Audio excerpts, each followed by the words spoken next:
আমার স্বরচিত একটি কবিতা আপনাদের পাঠ করে শোনাচ্ছি।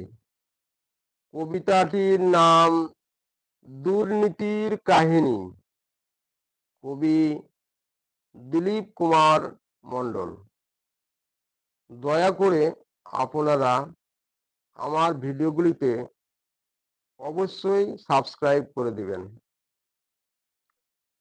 শুনো নরনারী, শুনো যুবক শিশু, শুনো দিয়া মন, সারা বঙ্গে দুর্নীতির কাহিনী আজ করিব তোমাদের বর্ণন।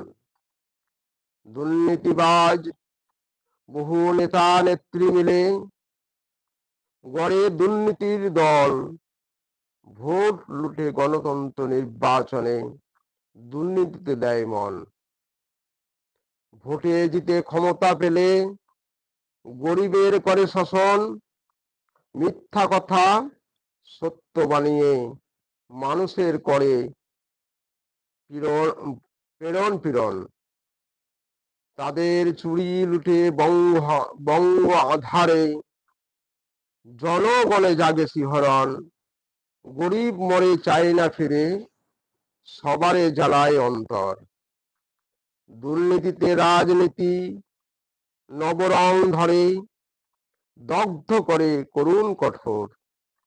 লজ্জা ঘৃণা যত সব শিখে তুলে চলেছে বঙ্গ জুড়ে বহুদূর।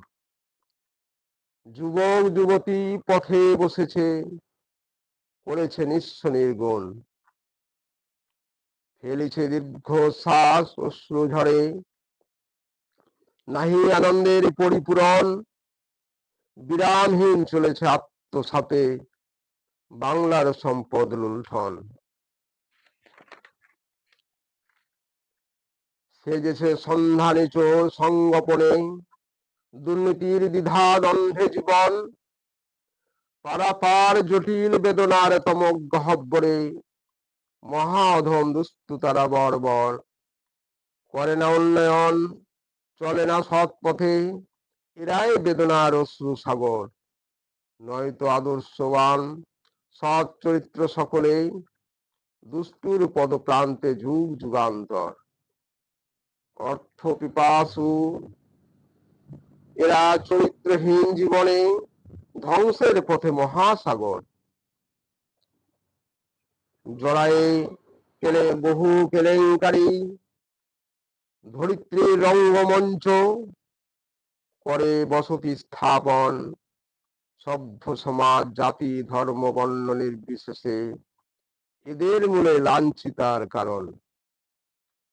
হৃদয় করে না তারা দান নিঃস্বার্থে, বাংলার মূল লজ্জার কারণ।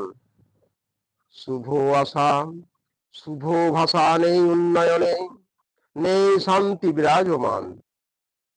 সত্য প্রতিষ্ঠার মাঝে নেই কামনা কল্যাণে, গাহে না দেশের গুণগান।